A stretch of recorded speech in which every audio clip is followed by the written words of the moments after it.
Welcome to episode 10 of the SOC Level 2 series inside of TryHackMe, and this is a part of the Advanced ELK module, and we're going to be talking about custom alert rules inside of Wazuh, which is a security appliance that goes on top of the ELK stack, which is the Elasticsearch, Logstash, and Kibana series of software. So it's going to be a really good one, and I'm excited to share it with you.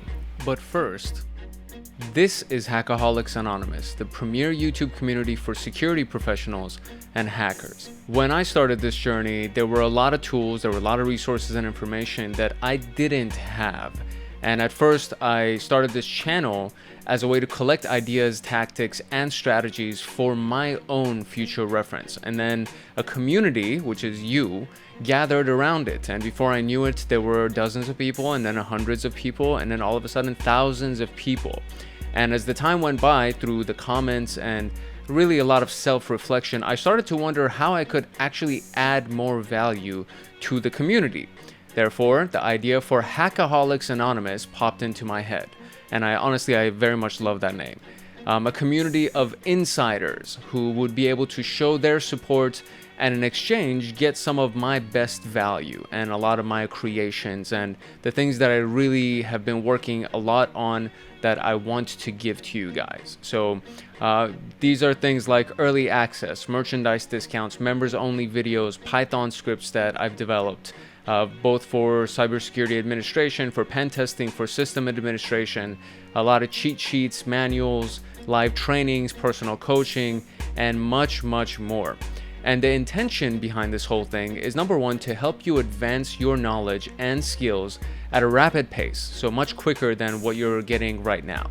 Then to give you access to tools and resources that you can take anywhere and repurpose as needed. So for example, the Python scripts, you can use them for your own computers, you can use them for any jobs that you go to, and any contracting jobs that you get, anything that you really can find a purpose for, you can use all of those resources for that free of charge for as much as you want. And next, I want to build a team of advanced hackers to combine forces with them so that we can go after large bug bounties. And bug bounties are literally things that you can do for companies to find bugs in their systems or to find vulnerabilities, and they'll pay you for that. For example, $1 million Apple bounty, and this is actually a very real thing, where you can get paid $1 million from Apple if you're able to attack certain parts of their systems and accomplish such bug bounties. So it would be really cool to be able to combine forces with people, and then we can go after it and then pool the bounties, pool the money out, as long as obviously people contribute and we actually do something to get those results. And finally, I really want to be able to create content full time. As this journey has progressed for me, there's been a very big passion that has developed for teaching and for building this community, and it would be amazing to be able to do that full time and not have to worry about things like paying bills and worrying about the necessities of life. And if that actually is happening or it gets to happen, it would literally be a dream coming true for me. So that's kind of like the extra perk at the end of all this, that I think it would be amazing if that could actually happen. I have no idea if it'll happen or not, but it's an intention that I'm putting out into the universe, and if it does happen, it would be freaking amazing. Now here's how the perks were actually selected and how I developed the perks for our membership community. First, I did a lot of recon, very similar to what we do when we do pen testing and when we do vulnerability analysis. I did reconnaissance on all the channels that are in this genre and anything similar to this genre to see what those channels were offering to their paid members. And believe it or not, there are literally, and I underline that for a reason, there are literally channels that charge $50 a month for being a great supporter, quote unquote. That's basically all they're offering in exchange is, hey, kudos to you, thank you for being a supporter, thanks for giving us $50 a month. And that's basically it. And people contribute, and people actually do contribute those $50 a month because they want to support that channel. But there's no perks, no exchange happening of value. I guess there is exchange because the channel is up and they're creating content, but that's basically it.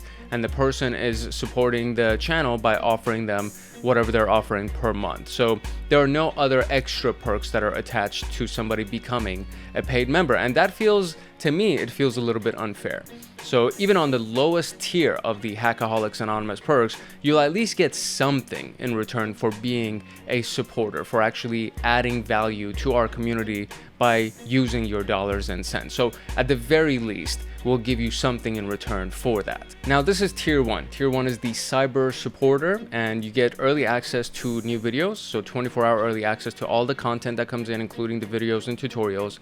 You get priority reply to comments, and you get custom emojis and badges to distinguish you from the rest of our community. And I will give you a shout out in whatever video comes out. As long as I know that there's a new supporter that comes in, I'm going to make a list of all of those people, and I'm going to give you a shout out just to give you a little bit of extra notoriety, give you some PR and boost if you're trying to build your channel out, and to just make sure that you get the recognition that you deserve. And then moving on to tier 2, which is going to be the cyber agent. And so you get everything from cyber supporter. So all of the perks actually stack on top of each other, and you get everything from the previous tiers as well. So you get everything from cyber supporter. The early access to videos bumps up to 48 hours. So it goes from 24 hours to 48 hours. There's member only videos that are attached to this, and that includes the bug bounties, and it includes the cheat sheets and the manuals. And this is a monthly exclusive content drop that will just include all the bug bounty missions that we're going to be working on, the progress with those missions, the downloadable cheat sheets and or manuals that would either be attached to those missions or just separate cheat sheets and manuals that I've been stacking as I've been going through my own cybersecurity journey. And then we have the monthly system administration Python automation. So this is a little bit of a beginner level series of Python automations, but they are very heavily stacked. So you kind of do need to know a little bit about Python, but even if you don't, there are going to be source codes, there's going to be documentation that's going to be included, and there's going to be the videos that explain everything and how to customize these Python automations so that you can use them for any system administration job. So for example, provisioning a bunch of new users on Active Directory, where you don't have to do it manually, and you can just run the script and make sure, as long as you have a document that's connected that has all their usernames and passwords, it literally just runs and creates everything for you, and it just makes your life super easy. So it's things like that. And there's going to be monthly Python drop that will include these scripts that have all the source code, everything that you would need to actually run it, and it goes for Windows and Mac OS. And then there's the documentation, and then of course there's the videos that tag along with that. And then finally for this, we have the members only Discord chat, and this is something that's been really big, and I've been getting a lot of comments about this. So there's going to be weekly chats that are going to happen where I'll be present, we'll be live, we'll be going back and forth in the chat, and then you can just ask me anything that you want on Discord. We can have any kind of conversation, and we'll be doing this weekly for our cyber agents. The next tier is going to be the Cyber Guardian, and of course this stacks everything from Cyber Agent as well as Cyber Supporter. So you get all the Python scripts from Cyber Agent, you get all the perks from Cyber Agent as well as Cyber Supporter. So it brings all of that stuff, as well as now you get an early access bump up to 72 hours. So the early access to all the content goes up to 72 hours, basically 3 days. And then you now get members only live streams with Q&A. So we go out of the Discord chat and we actually go into a video environment. We'll do a live stream. I will do a presentation on a specific topic. It could be the bug bounty. It could be really anything.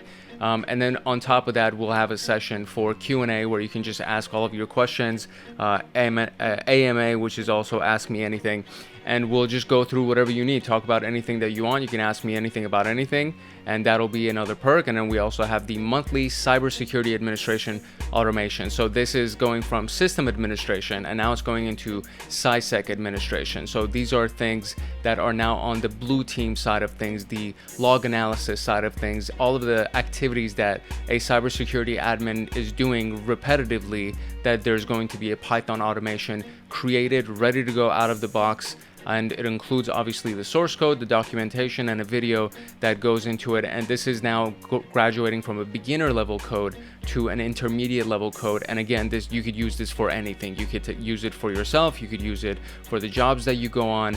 And I'm actually really proud of these things. Like the automations is a very big deal for me, because I know that it helps so much in my own life that I was like, okay, you know what, I feel like this would actually be very useful if we started giving it to all of our members. So we already had the sysadmin Python automations, and now we have the monthly cybersecurity administrator Python automations that are included as well. And finally, we have the merchandise discounts that come in at Cyber Guardian, which is 10% discount on all the merchandise in the Hackaholics Anonymous store. And the store is going to be pretty badass too. So I'm really excited about all the merch that's about to drop as well. So really excited about all of these things that are happening.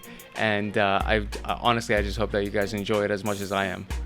And last but definitely not least is going to be our Cyber Master tier, which is everything from Cyber Guardian, everything from Cyber Agent, Cyber Supporter, all of those things. And this stacks on top of all of those things. And the early access now bumps up to a week instead of 72 hours. You get a week advanced early access to all of the content. There's going to be members only live streams with Q&A, where this is a weekly exclusive. So previously it was a monthly exclusive live stream where it was happening for the Cyber Guardians, but this is going to be a weekly exclusive live stream where you can literally ask me anything that you want about anything. And because of the tier being the higher of all of the tiers, I do expect that these communities or these members are going to be a little bit less in numbers, so it'll be much more intimate live streams, and we'll get a chance to really have deep conversations about a lot of the specific topics, and we can go really deep into whatever conversation or whatever topic that you want to have. So this is one of the reasons why it's tiered as high as it is. And of course, we have the monthly pen testing Python automations. And so the pen testing side of things is now going into offensive security. So cybersecurity admin was the defensive, they were on the blue team, and the pen tester is now on the red team. This is the offensive security side of automations, and these are advanced automations. So this is things like web vulnerability assessments, these are port scanners. There are a lot of great advanced Python automations that actually help with penetration testing and ethical hacking. And of course, you get the source code, you get the documentations, you get the videos that accompanies it. And this is kind of my pride and joy. The pen testing stuff, the pen testing Python stuff is absolute. I'm so happy that these things work the way that they do. And of course, all of these work for Windows as well as Mac OS. There's going to be a folder where you get access to all the Windows as well as all the Mac OS. So in case Mac OS and Linux, because those two are very similar languages. So in case, you know, the computer at work is Windows and the computer at home is Linux for whatever reason, you get access to both versions of the source code so that you can do exactly what the intended script wants to do on all types of machines. And finally, we get merchandise discounts that go up to 20% on everything that comes in the Hackaholics Anonymous store, and that is the Cyber Master tier. Which brings us to our call to action. I know I threw a lot at you, and ultimately this is coming to a very wrapping point because I didn't want this video to be very long because it's going to be integrated with all of our other content and things like that. So if you want to show appreciation for this channel and everything that constantly comes out, and if you want to show appreciation to me, if you want to excel your learning and your career, if you want to get specialized content, if you want to get badass automations, and if you want to team up for bug bounties and make real money, then I very much encourage you to join the Hackaholics Anonymous community today. This is something that I'm very excited about, and I worked very hard on establishing it and building the automations and making sure that there is real value that's being exchanged for it. And I really don't care what level you come in, because even from the supporter to the Cyber Master, I really truly appreciate every single person that becomes a member of our community, and I'm going to do everything that I possibly can to make sure that this community is very valuable for you and you get some serious perks out of it. And you'll see as you come on, everything from the cheat sheets to the manuals to the specialized videos to the automations to the bug bounty programs and all the stuff that we're going to be doing together. You will see that it's going to be an amazing membership community to be a part of. And my goal, as I said from the very beginning of this whole thing, my goal is to make this the premier community for all of the security professionals, hackers, and everybody who just wants to be in cybersecurity. That's all genuinely the goal for this. So I very much look forward to seeing you in our membership program. If you can make it, that would be amazing. If not, to get access to more videos like this and to join our community and see all of the cool, amazing things that we share on this channel, I encourage and welcome you to like, subscribe, and turn on that notification bell so that you get notified the next time that a video comes out. And there's going to be a face reveal at 10,000 subscribers, so that should be pretty fun and exciting as well. And I think by the time that I reveal my face, I think our community, they're very, very sharp. There's a lot of great ethical hackers and pen testers inside this community. So I think they're going to figure out my identity once they actually see my face. But in case they don't figure out my identity is going to be revealed at 100,000 subscribers. So face reveal at 10,000, identity reveal at 100,000. And that makes it a little bit fun. It's like a little bit of a gamification that we have to join this community and get access to all the amazing things that are already here. But, you know, it makes it a little bit extra fun to be a part of the community. So without further ado, let us jump into the introduction of this room. All right, so here we go. Wazuh is an open source security detection tool that works on top of ELK stack, as I already mentioned, and it's designed to identify threats using the alert rule system that's inside of Wazuh. This system uses rules to search for potential security threats or issues in various logs from various sources, like the OS logs, application logs, endpoint security logs, authorization logs, a bunch of stuff, authentication logs.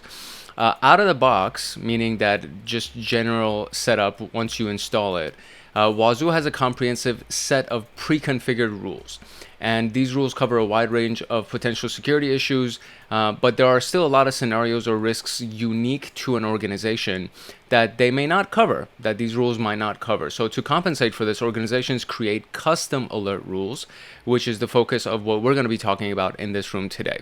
The objectives are to learn how important data is extracted from logs using things that are called decoders, and learn how alerts are triggered using rules, and how to add new rules to extend the detection capabilities, how to simulate a real-world attack to test existing rules. So these are the objectives that we have for our room today, our video today. And the prerequisites for this is to just have knowledge and experience with Wazuh. I actually have a video already on the Wazuh room that's on our channel that I've already recorded. So you can see that these already have all the green check marks, which means that this video has already been done, which means that you can get access to it by just searching through the channel. If you just go over here and click on this little magnifying glass, you can actually search for Wazuh inside of the channel, and it'll bring the video for Wazuh right here. So you can go through that. You'll get the introduction video for Wazuh, and familiarity with regular expressions. So regex is also a really big deal, and we've been talking about that more and more, especially in the recent videos, as we get further advanced into security information and event management, and just building rules and rule sets and searching through code and all these things. You need to get really good at creating regex, and we'll be talking about those as well. And Wazuh decoders and rules rely heavily on regex, so we got to brush up by going through the regex room. And I have not done this particularly, but I did a pretty extensive search, or not research, I guess, research. I did pretty extensive research on regex for the last few videos that have been posted on this channel, the ones for Splunk. And they're pretty good. They're pretty solid information that I share inside of the regex sections of those videos. So I'll explain more about regex as we go through the rest of this, and once we create some regex rules, I'll go ahead and explain how we came to those. And of course, knowledge of Sysmon, System Monitor, which is a part of the Windows specifically. System Monitor is a Windows tool, and we're going to be using that as well. So the machine is already up, so this is what you see on the right side of the screen right here.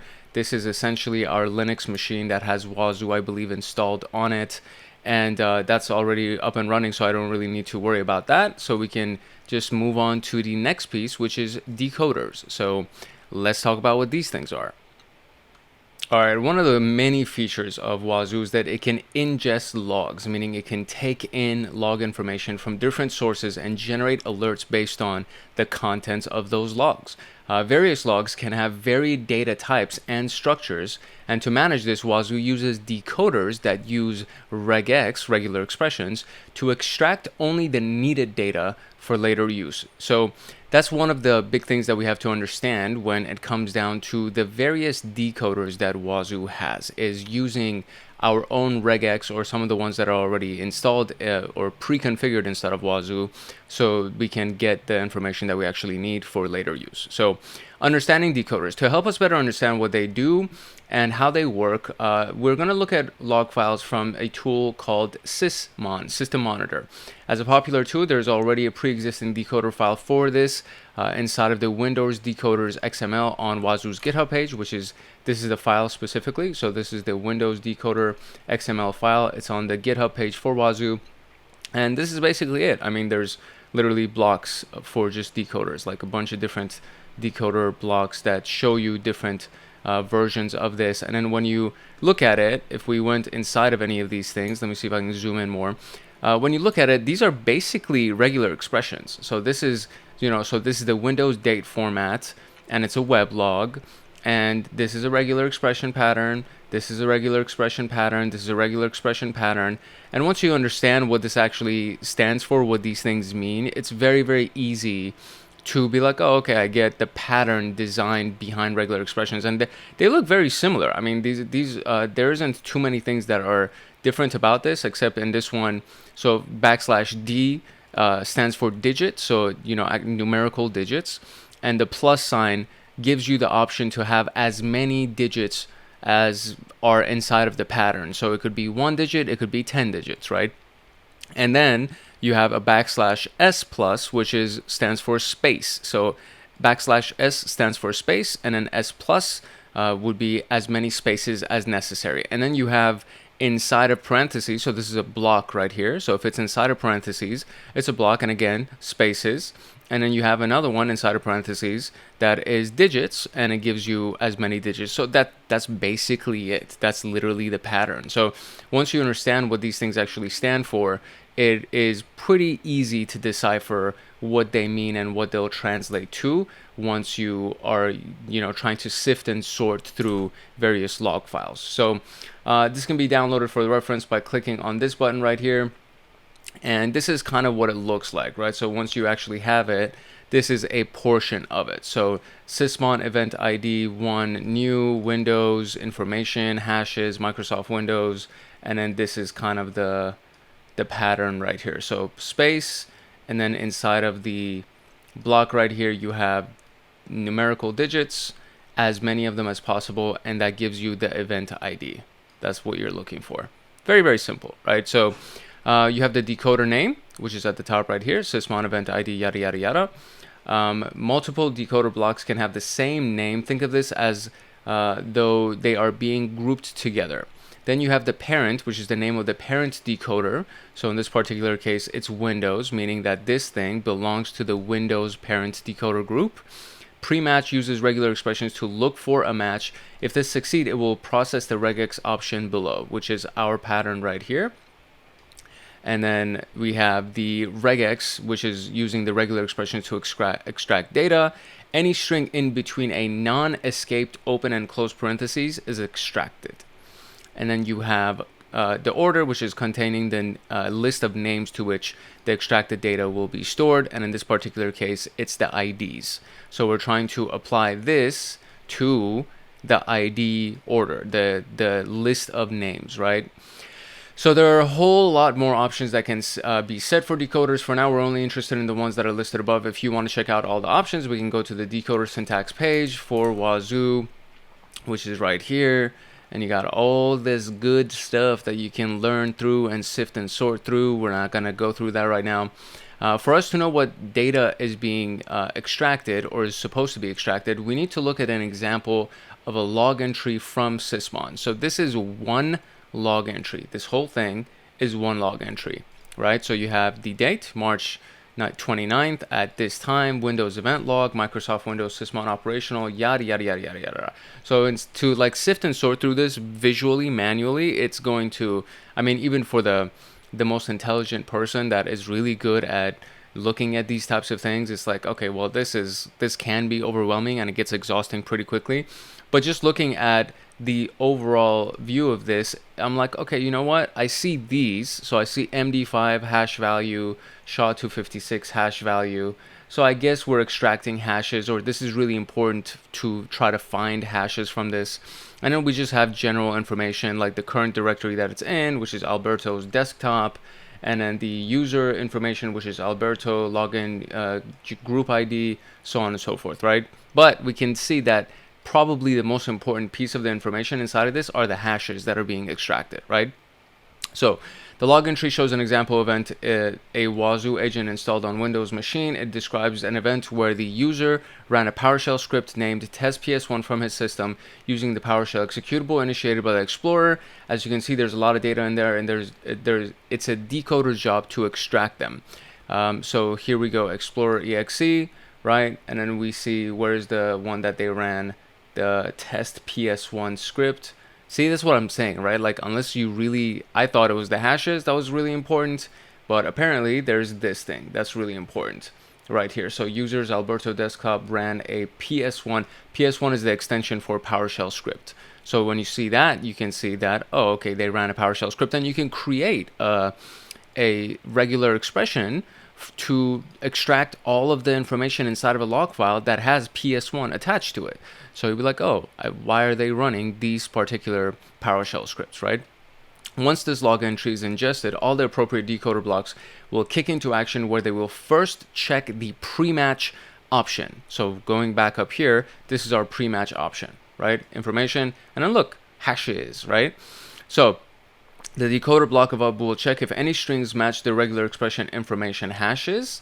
And then if you feel your regex FU needs some refreshing, let's break down and see how it'll go, right? So the regex will look for the information string. So this is a literal string, followed by an escaped open parentheses. A backslash is to escape from whatever the pattern is, or from whatever the literal string is. And then once it escapes, you have the open parentheses, followed by a number 1, followed by another escaped close parentheses. So this piece right here, this entire thing is going to be our block, right? Then any number of characters using the dot and space, not space, plus sign, excuse me. So a dot is a wildcard character, so it can stand for anything. It could be alphanumeric, it could be just digits, it could be any kind of sign or whatever, special character. And then you have plus, which means that any number, right? It could be from 1 to 100, technically, until it reaches the hashes string. So it goes information, everything inside of that, and then until it reaches the hashes string. Right? So information, so we're going to look for the literal piece information right here, and then the 1, right? And then you have all of the stuff inside of it until it reaches hashes, right? So it's going to extract all of this information, because this is what it started with, information and the number 1, and then all of that information is going to get extracted, and that's what this does, right? So the dot plus sign extracts everything, so any number of characters, and dot is a wildcard character, so it will take everything. It'll take the hyphen, it'll take colons, it'll take numbers, it'll take letters, capital or lowercase, and any kind of special character inside of that. So it could be the backslashes, it could be anything, right? Everything until it reaches this specific word, hashes. Then if you check the regular expression with the log entry, you'll find out that it is a match, and because it's a match, the decoder would process the regex option below. This time it will try to match the string Microsoft Windows yada yada yada operational. For the regex, it looks like this. So you have Microsoft Windows sysmon operational string.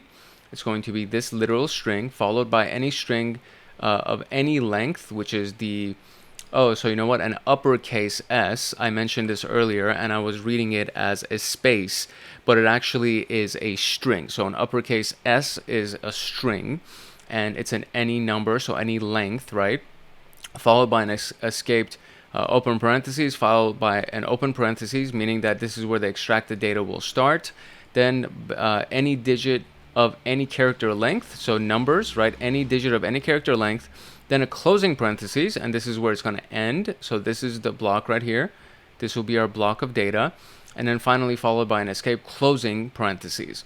After all the above steps, the value of 1 will be extracted and stored in the ID field as listed in the order option. So this seems like a lot, but if it was bigger than 1, if it was a larger number or whatever it is, it would grab it for us because it's going to be any length, right? So any digit character of any length. And then you have any string of any length. And then you get that. And so if we ran it, this is what we would potentially come with. So this is where we can actually test this. And the decoders from Wazuh can be tested using the rule set test tool. But first, let's access the dashboard. If you haven't run it yet, run the virtual machine by pressing this, wait for a few minutes, and then to access the Wazuh dashboard, you can do it in 2 ways. Connect via OpenVPN or do the attack box. So I'm actually going to click on the attack box to also start this. So that kind of runs in the background while we're running it. And then we're going to open the browser and then just go to this IP address to be able to access our Wazuh. And then you'll encounter a security alert that you can safely ignore by doing advanced, whatever. And when presented with the login screen, this is our username, that's our password. Once you're in the dashboard, we go to the rule set test tool by clicking the button right here, go to tools, and then go to rule set test. And once on the rule set test page, paste the example sysmon log entry above that we had in the text box and click the test button. This will output the following results, which we'll see right here, right? As you can see, this output has 3 stages. So we have phase 1, the completed pre-coding, phase 2, completed decoding, and then where's phase 3? I don't see phase 3. For the topic of the decoders, we'll focus on the first 2 phases. That's why we don't see phase 3. So phase 1 is the pre-decoding phase, and the event log is parsed. The header details like timestamp, hostname, this is done automatically by Wazuh. Phase 2 is the decoding phase, where the decoders do their magic. Well, when done, all the extracted data from the declared decoders block are displayed here. For example, we can see the results in the ID field has been assigned to the value of 1, which shows that the decoder works. As for the other data, process GUID, process ID, they were extracted by a separate decoder block like this one. So the first one that we saw was just getting our ID for us.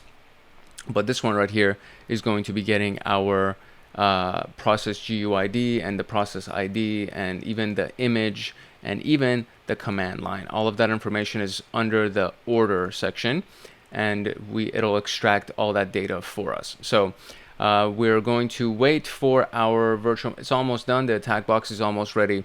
Until then, let's see. So it says, looking at the sysmon log, what will the value of sysmon.command line be? So I actually have to open the log to actually be able to see that.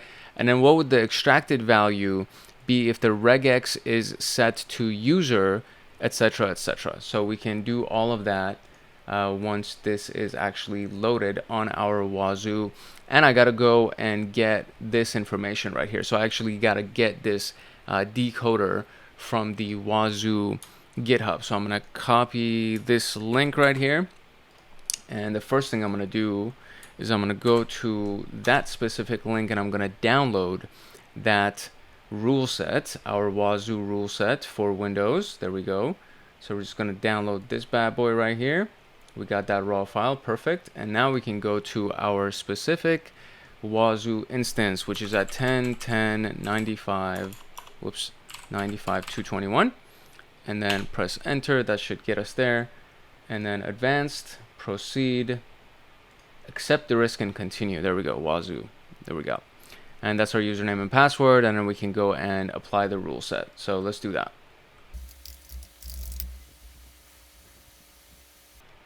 All right, here we go. We got it. It's now making sure that everything's all good, but we got all of our check marks and we got this. So I can click this and then go to tools and then go to rule set test.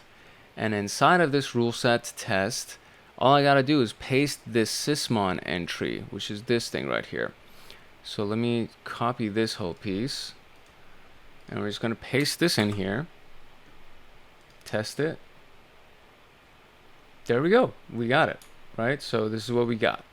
So message info phase 1 completed pre-decoding, and it's parsed everything for us. And then if we go to phase 2, completed decoding, and it says name Windows, parent Windows, ID 1, SCR user is this, sysmon command line is this. So this is actually, I think, the full thing that I need for our answer down at the bottom. So we're going to copy this, and let's see if that's our actual answer here.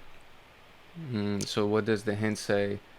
Look for the value command line, which I did. So this is the value. So maybe it's the full thing. So instead of just that block, maybe it's this entire block right here, right? I think so. So let's try this.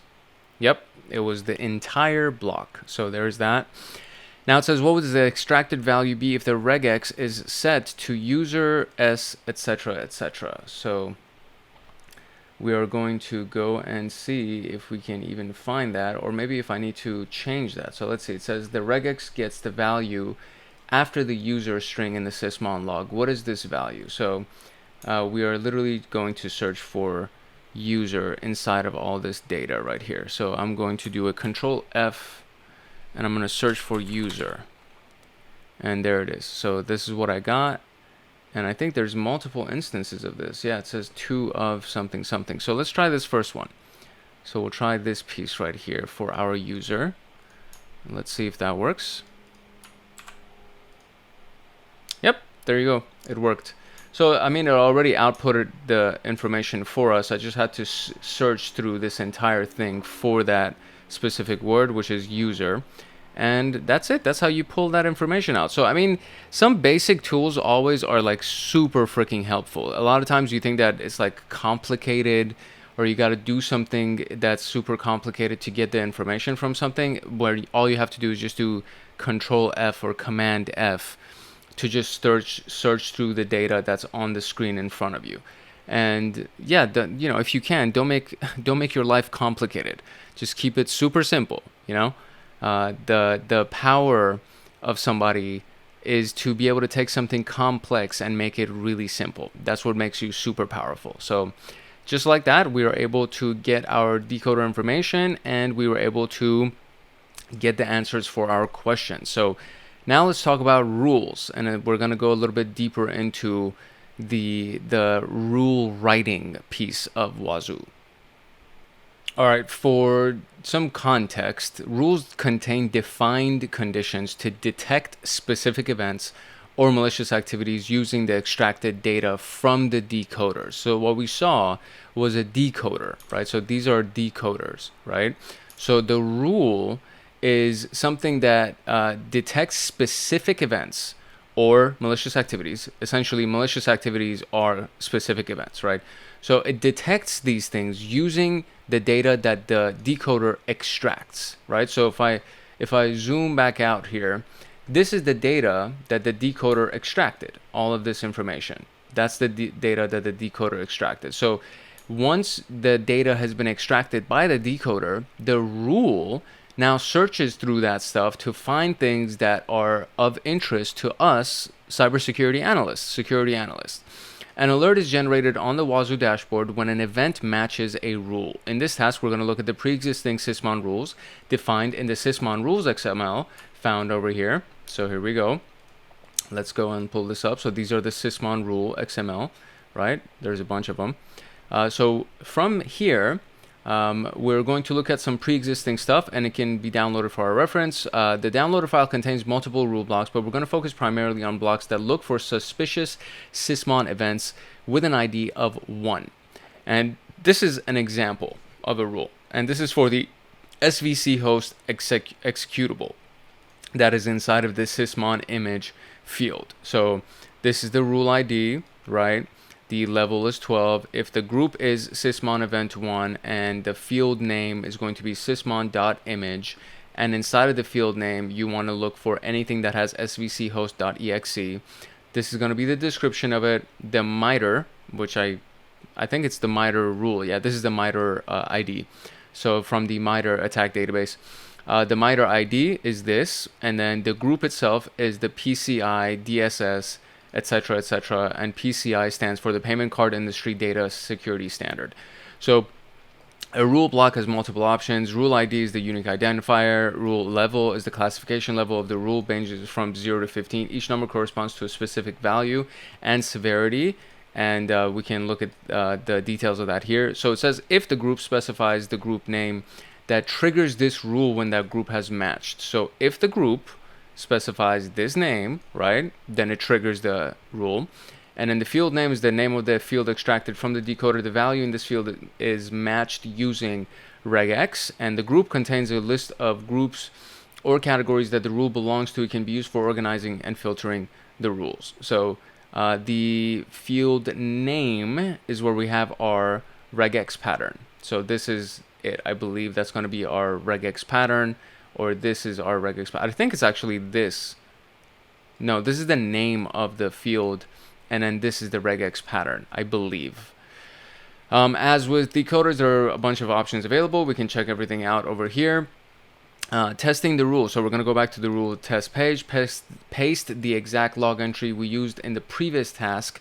The results should be the same, but this time we'll focus on phase 3 of the output, which is going to be all of this information right here. Shows what information an alert would contain when a rule is triggered, like ID, level, description, etc. Right now the output shows that the triggered rule ID is 184665, which is what we have right here. And this is not the rule block that we examined above, which has the ID of 184666. The reason for this is that 666 is looking for SVC host exe in the sysmon image. For this rule to trigger, we need to change this piece to this piece as shown below. So this is the entire block right here that we're going to be copy pasting, I believe. So when this is done, press the test button. Yeah, there you go. To run the rule set, the output should now be different. So 184666. So let's actually confirm this, right? So if we go to phase 3 right here, look, we see 184665, which makes sense. So if we just go and change the piece where it has the C Windows PowerShell exe to C Windows SVC host exe, then it's this is going to be the block that it's going to look like. So I'm going to just copy this, and I'm going to go and paste it inside of this, and then we're just going to press test. And now if we come down all the way over here, we should see a different number right there. So 184666 is what's been pulled out of this data for us. So the reason is because of that, and now we see that the information is now here because our rule now matches the log. The triggered rule is 666. This is now also more information on the output thanks to the MITRE and group options in the rule block. So MITRE ID now gives us more information. The tactic is defense evasion, privilege escalation. The technique is process injection, and this is more on the information itself, defense evasion, so on and so forth. The NIST grouping that it falls under, the PCI DSS versions and group numbers that it falls under. So it's great, really, really good information that gets extracted for us. So from the rule set test results, what is the MITRE ID of 184666? So MITRE ID of 18466, and guess what I'm gonna go do right here. It's right here, T1005. So we're just gonna do that. I was actually gonna do the Control F to actually search for it, but that one was right on the screen, so super easy. According to the documentation, what is the description of the rule with a classification level of 12? So we actually have to go and check that out. So it says this is the link for the documentation. So I'm just gonna copy this. We're going to copy that, or we're just going to go to that link, boom, just like that. And classification level 12 description is high importance event is what that says. So that's what we're going to copy. And I mean, it's a level 12, it's almost at a 15, so that is big deal. And in the rule set test page, change the value of sysmon image to taskhost.exe and press the test button again. What is the ID of the rule that will be triggered? So the value of sysmon image to taskhost.exe. So here's what I'm going to do again. So I'm going to do this, and I'm going to search for on the page for sysmon.image. And we're going to find the one. There's actually just one right here, it seems. So maybe if we search for it inside of this piece, search for that. Okay, so that's the only thing that shows right here. So let me see how I can change that information. Okay, so here's what I learned. So inside of the rule set test, it actually doesn't show sysmon.image. It only shows image, right? And so it's C Windows yada yada yada svc host exe, and that's what it yields down here. It actually yields this piece. So sysmon.image yields that for us. So instead of it being svc host exe, we're just going to change this particular piece to what they want us to change, which is task host.exe. So I'm just going to change this to task host, and then we're going to test it and see what we get. So it says, what is the ID of the rule that is going to be triggered? So I'm going to test it. I ran the test already, so it should already be ready for us to sift and sort through. Let me see. Okay, so there we go. This is it. This is the new ID of the rule that was triggered for the task host. And there we go. We got it. Just like that. Not bad. So, you know, one of the things that we should take away from this, because they do have you just do the work and you kind of, as long as you get the answers, you can technically move along. But the idea here is that you have a rule set test, which means that you take a log entry. So this is basically what this is. This is what we're looking at. We're taking a log entry from a sysmon log, and we're pasting it inside of the rule set test to see if the pre-configured rules of Wazuh will detect something fishy, right? So that's literally it.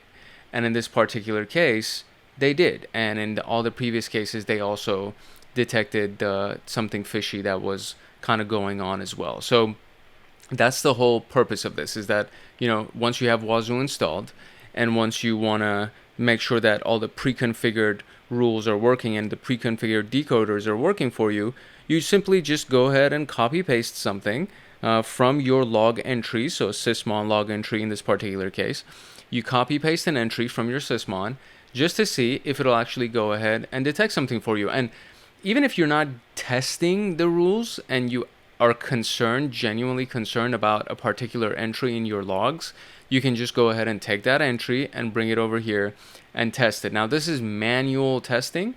So ideally, you don't want to be manually testing stuff like this because it's very time consuming. Ideally, you just want to feed it a log file and then just sift and sort through all the data that it pulls for you, because it's already has all these decoders and rules that are configured. So that's the ideal use of Wazuh. You don't want to be doing one log entry at a time.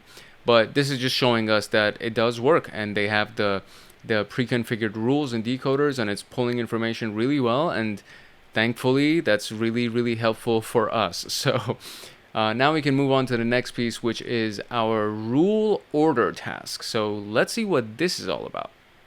Okay, in Wazuh, rules are processed based on several factors determining the rule order. One factor that's going to be discussed is that's relevant to making custom rules is the if condition. So very similar to any other programming syntax, there is an if condition, meaning if something matches this thing, then I want you to do this other thing. That's basically what an if rule is. So we've seen the if group option in the previous task, but there are other if conditions like the if SID. So the if group means what? If the group is this, then do this other thing. This one is if the SID is this, then do this other thing. That's basically what the if statement does for you. So in this particular case, it says if the SID is 18466, which is the SID that was attached to what? The SID that was attached to our, I think it was the SVC host, right? So the SID that was attached to the SVC host, if it's 666, then it's going to do whatever, right? So it's going to be the field name that needs to match that, and it's the services exe sysmon legitimate parent image svc host exe. So if the SID specifies that another rule that is supposed to be triggered, in this example, is triggered if it's 666 at the end of it. These if condition prerequisites are considered the parent that must be evaluated first. Because of this parent-child relationship, it is essential to note that Wazuh rules are triggered from a top-to-down manner. When the rules are processed, the condition prerequisites are checked and the rule order is updated. So we're going to go back to the test, and then we're going to paste the exact log entry in the previous task, and we want to trigger the 184667. So sysmon log entry should have the value of sysmon parent image changed to this particular thing. So Windows services exe. The log entry should now look like this. So again, we're just going to go to the portion where it had image right here, that piece, and we're going to paste this piece inside of that. So I'm just going to copy this, and I'm going to go over here, and I'm just going to Control V and paste it in there, and we're going to test it. And now it should change the value of our SID to 184667. But in this part, or actually this is the ID. So let's see if there's an SID field that we can search for here. Okay, that is actually my bad. I changed the wrong thing. So let me see if I can back it up. So yeah, it's not the regular image, which is what I changed. It's actually the parent image that I need to change. So it's this piece right here. It's this towards the very end of it right here. So the parent image currently reads explorer.exe, and instead of that we wanted to just read windows services.exe. So I'm going to change this to exactly this, and also notice that it includes 2 backslashes, and as we discovered in our previous regular expression portions, when you include 2 backslashes, one of them is an escape character, and it makes it so that you actually match a literal backslash in this particular case. So I'm going to run it with 1 backslash and 2 backslashes, but I think the 2 backslashes should actually work anyways. And this is what we're going to get as a result, and I wish that this would be a little bit more like a wider result right here, but so in this particular case, what should happen is that our rule ID should now be changed to 184667. That's basically what we're looking for here. So I have to scroll very carefully because it's so small at the bottom right here. But it actually did change to 184667. I just saw it, or no. No, it didn't change to 184667. It changed to 184737. So I think it's because we had 2 backslashes. So let's change it from Windows with 2 backslashes. We're going to change it to Windows with 1 backslash each. And it also adjusted. No, it still is 184737. So let's see here. Let's see what we change, or what we should have changed. And let's see what we can find. Okay, so instead of doing my own edit to the thing, I just literally copy pasted this whole block into our rule set here, and now I'm going to click, and yeah, it does change to 184667. So I mean, I'm sure there's other elements of this that were changed that I didn't pay attention to, because the only thing that I changed was the parent image portion, and maybe I was supposed to change the in the previous task, so it should have probably been exactly the same image that we had previously, which is svchost.exe, as well as the parent image, and that would have given us the different result. So maybe that's what it was, but just to guarantee it, especially if you're running this for yourself and you're going through this room or these specific tasks on your own machine, maybe you just want to make sure that you do a full copy paste of this, and it'll just make your life easier.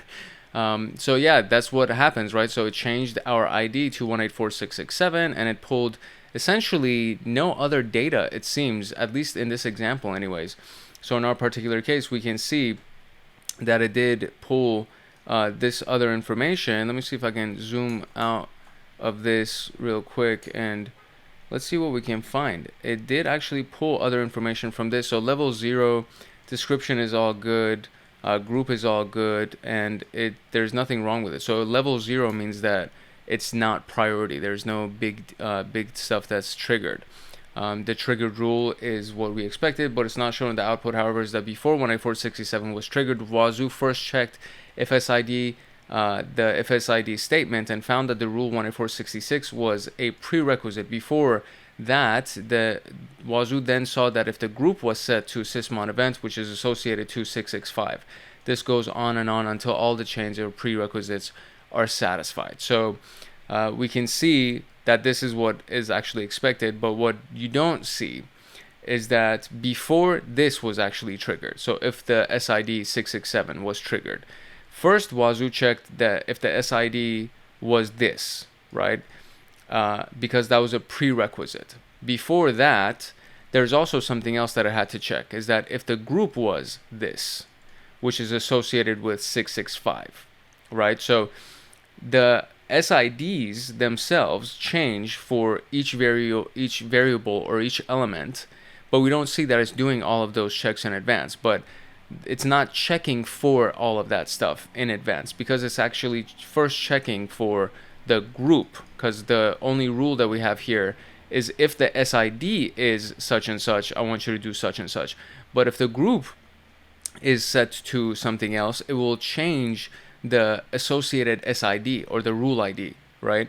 And if the 666 was apart from all of the individual rule declarations that exist, the rule order goes through all of the prerequisites, and then once those prerequisites are satisfied, it will go ahead and check for that individual rule. That's basically what this is saying, right? So it's like, it's not just checking for this one thing, it's also checking for if the group ID was set to something else, which is technically associated with a completely separate ID, so on and so forth. It's checking all of those things simultaneously just to make sure that essentially all the boxes are checked, right? It does its due diligence so that we don't miss anything, it's nice, honestly. It's very useful.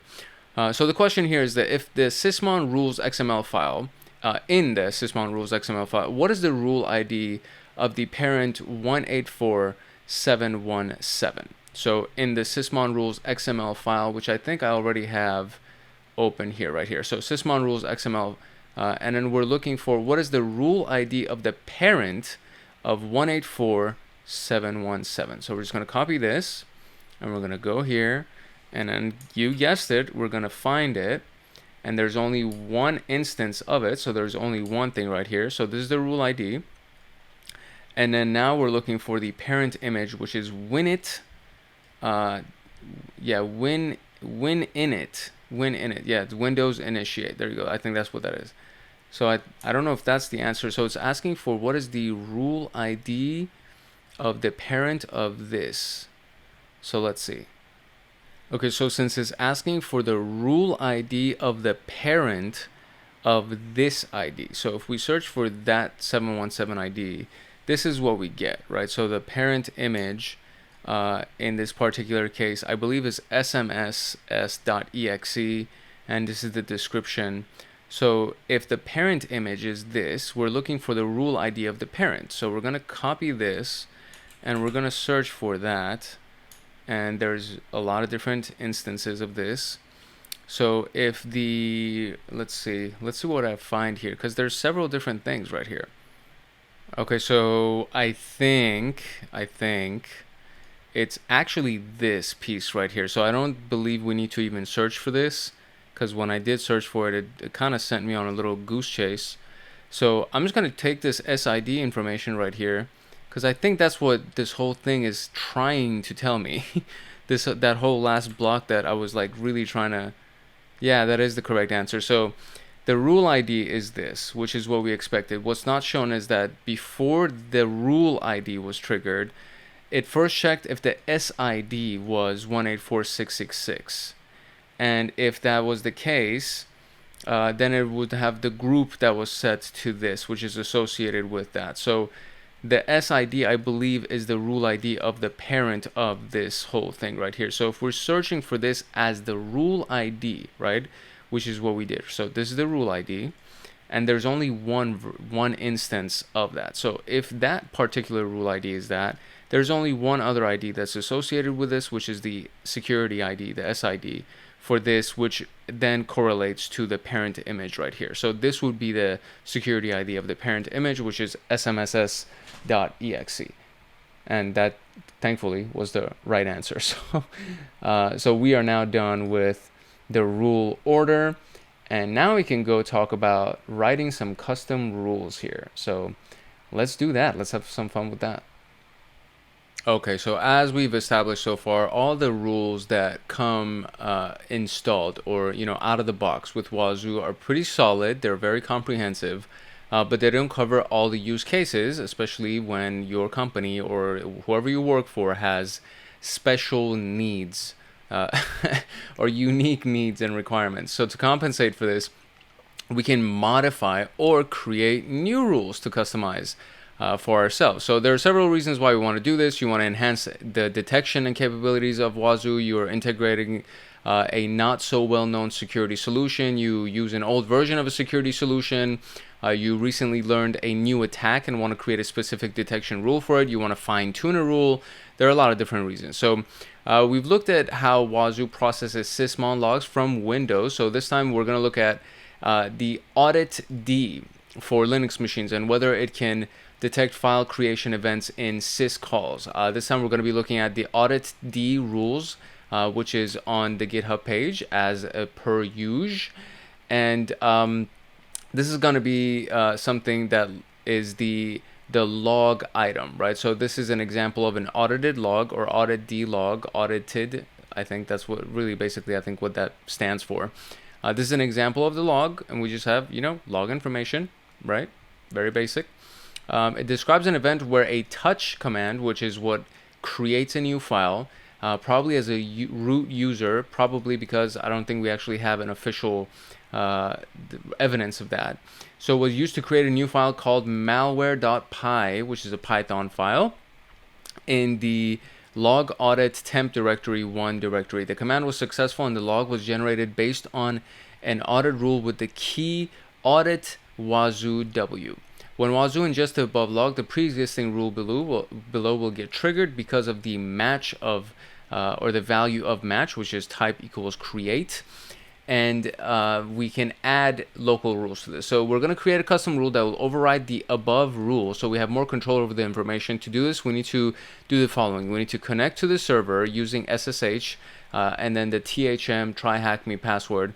The credentials and connection details are listed in task 1, and then sudo su for switch user to become the root user, then open the file at this particular location, and then paste the following text at the end of the file, meaning just add a new rule essentially. And then what it's going to do, it's going to trigger, or it's going to get triggered if a file is created in the downloads temp or temp folders, TMP or TEMP.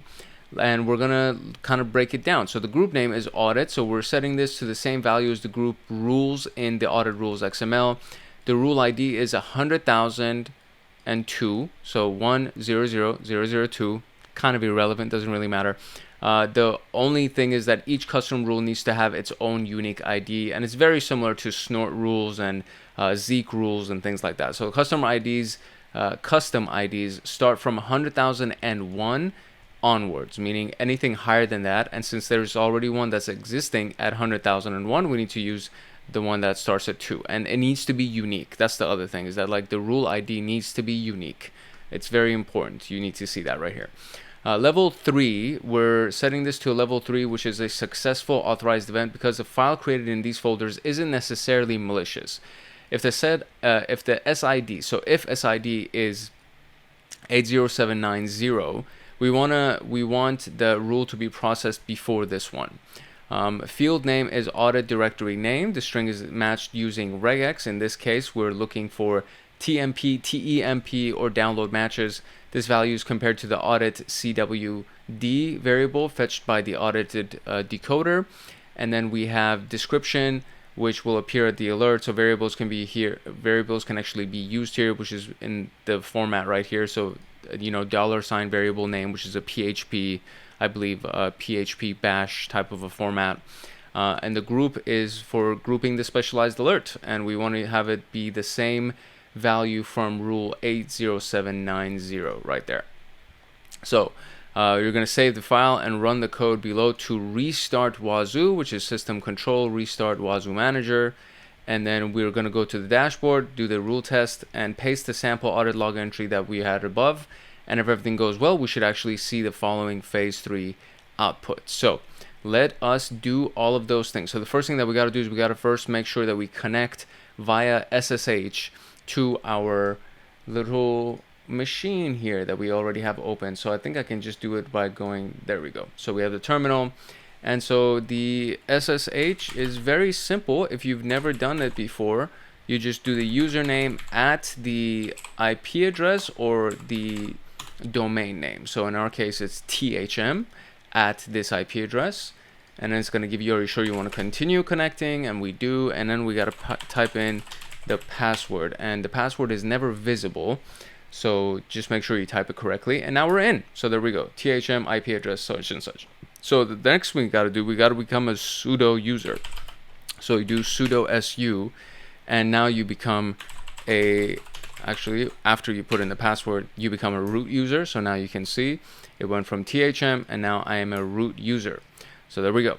So then we want to open this file right here, which is the local rules XML file. So the first thing I'm going to do is I'm just going to go to that directory. You can also just do nano and then give it the path right there, which I might as well do. So we're just going to do nano. And that's what that looks like. So nano and then the path to the file.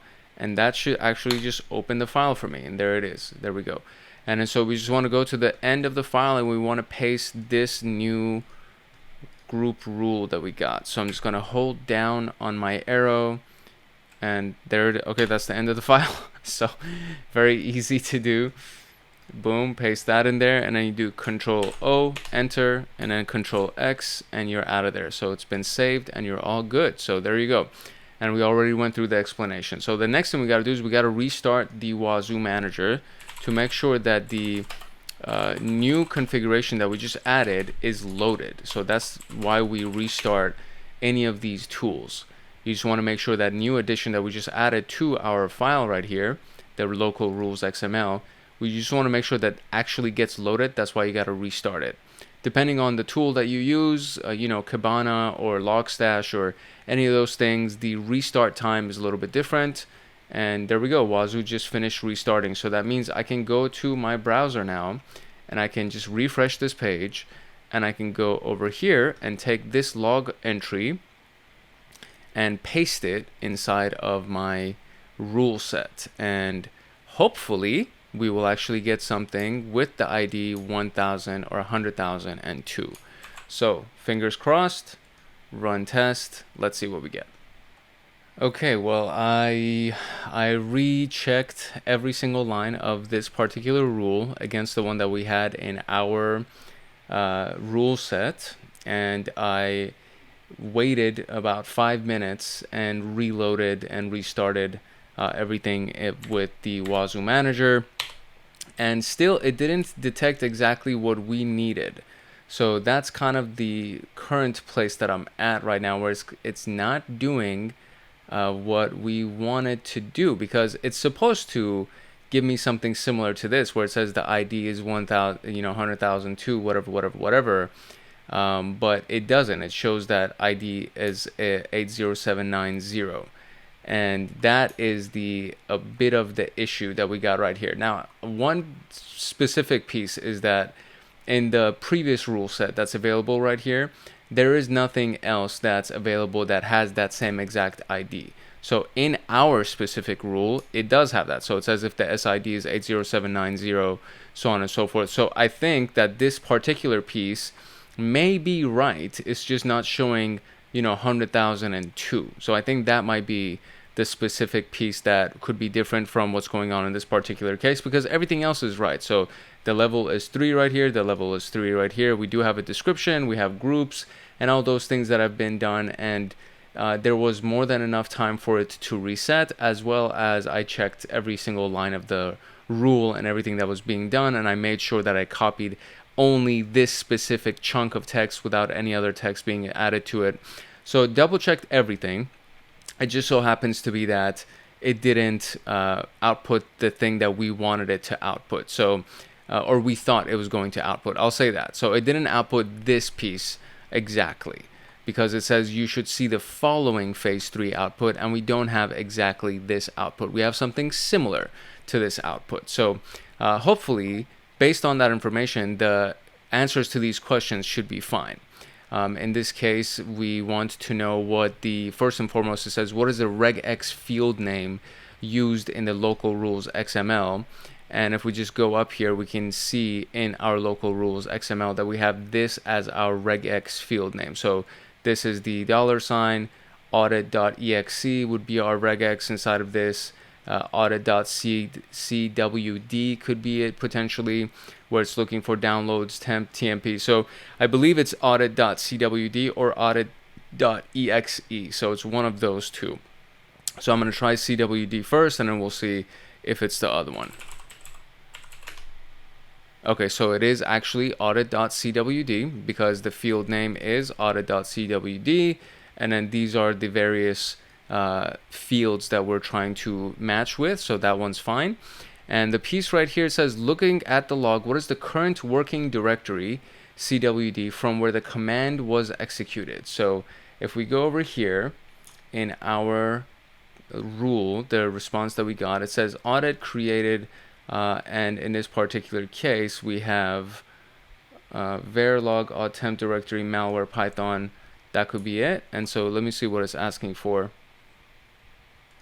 I believe it's, so I think it's verilog audit. I believe that's the location. So let's try that.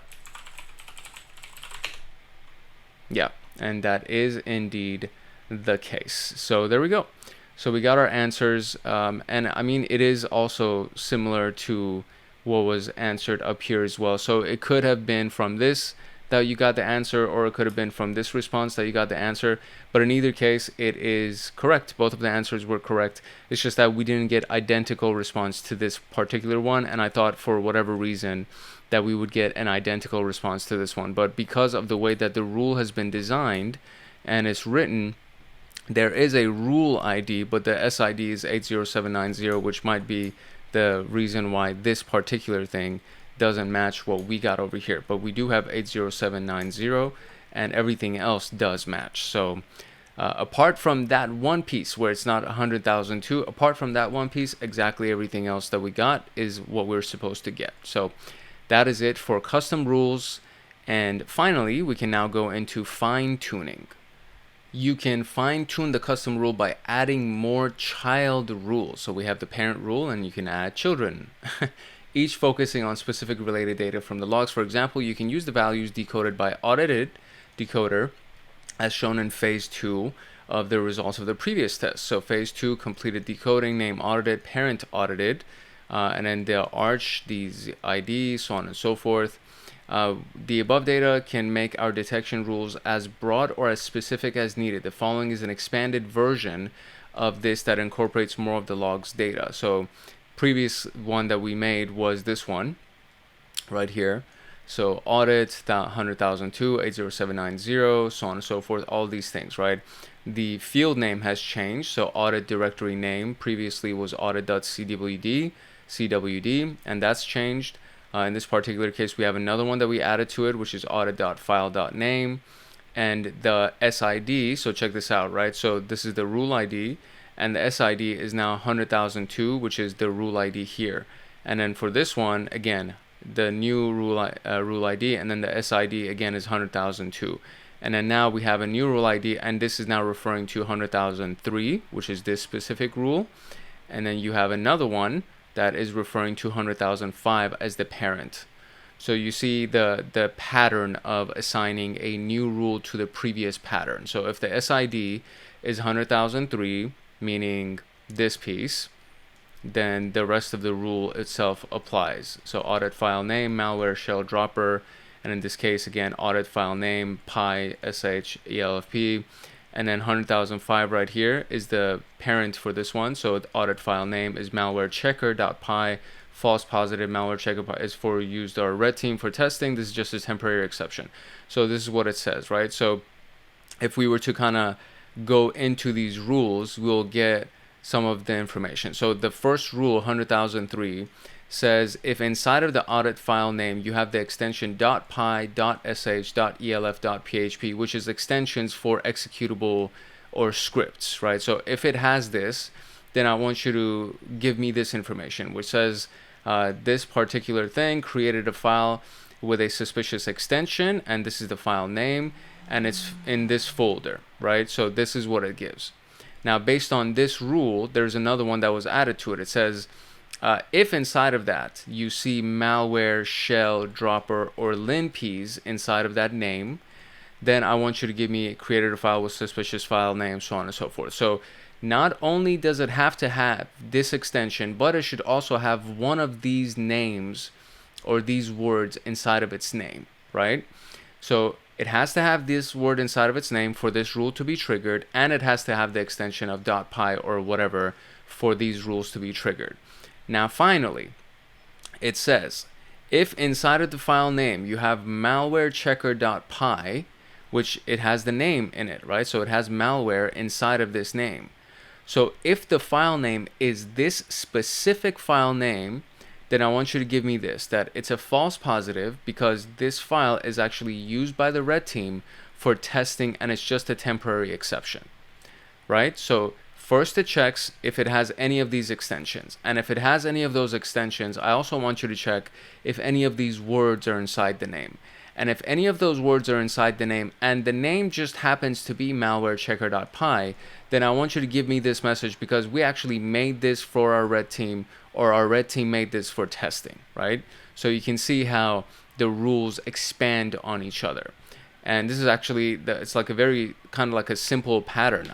Once you catch the pattern, it's fairly simple to be able to fine tune the rules. So, and that's it. That's literally the gist of the section for fine tuning right here. So our question is, if the file name log is test.php, what rule ID will be triggered? So in this particular case, this won't be triggered because this is specific to this.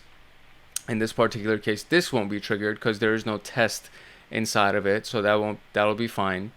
Audit success has nothing to do with this. Then we have this. So the rule ID is going to be 100,003. This is going to be the one because this is the only one that has .php as a specific parameter for it. So 100,003. So 100,003 is going to be our rule. And then if the file name in the log is malwarechecker.sh, what is the rule classification level inside of the generated alert, which is this piece right here. And so we're looking for the rule classification level. Okay, so here's the nuance, right? Here's the detail to look for. It says malwarechecker.sh. And if we go to the file right here, the one that was created by the red team is a .py extension. So this is actually a Python file. And this specific one right here is a shell file. And the person who created it is trying to bypass detection because they know that there is something called malwarechecker.py that was created by the red team, either through their reconnaissance or maybe they got some insider information. They know that this file exists, and so they're trying to bypass the logs by creating something that looks similar. But because it is a .sh file and it has the word malware in it, and it's not exactly this file name, it's going to give off this specific rule, which in this case is a level 12 level. So boom, and there is our answer, and we got it. So just like that, we were able to finish our training for the Wazuh rules. All right, and that's it. So we learned in this particular video what decoders and rules are, how decoders extract data from logs, how rules are extracted, or how rules use extracted data from decoders, how rules are triggered and in what order, and how to customize rules and how to test rules. And this was actually, I mean, I geek out on these things, so this was very fun for me. I love learning new things, and Wazuh is a really good tool because it's open source. You can install it essentially for every company, any company, and it is pretty extensive, as you saw. It comes with a lot of good decoders pre-installed, pre-configured, comes with a lot of rules pre-configured, so very useful tool, and I hope that you use it in your journey as a security analyst. If you found this room and this video useful and you would like to get more videos from me in the future, I very much welcome you to join, subscribe, turn on notification bell, drop a like, share the video, drop a comment. Would love to hear from you. The channel has been growing very consistently, and I'm very proud of it. I'm very happy to hear and see everybody in here. And just to give you a preview of our comment section, this is what the comment section looks like, and it's constantly being updated, and there's constantly new comments coming in. And then if you see, I literally reply to everything, right? So it says, where's the Discord community? It's on the way. It's actually really is on the way. I have the Discord community created. I'm going to be launching it this week, so you'll see the video for that. You know, bro is cooking on the channel. I just found out about it. Welcome. I literally I reply to every single comment that comes in, and I'm super excited about having people be inside of the community and drop their responses and drop their comments, and it's just really cool to see. And if you have a question, I answer the questions inside the comments. If it's a really good question, I go ahead and you know, create a video for it. So it is something that I'm very passionate about, which is connecting with the community that comes in, which means I would love to see you in our community. So make sure you like, subscribe, turn on that notification bell, and drop a comment just to say hi or ask a question and all that good stuff. And it'll be fun. It'll be really nice to have you. It's your boy Hank Hackerson at Hank Hacks Hackers, your favorite network and system attacker / protector. If no one else loves you, Hank loves you. Love, peace, and chicken grease. And I will see you in the next room. Peace.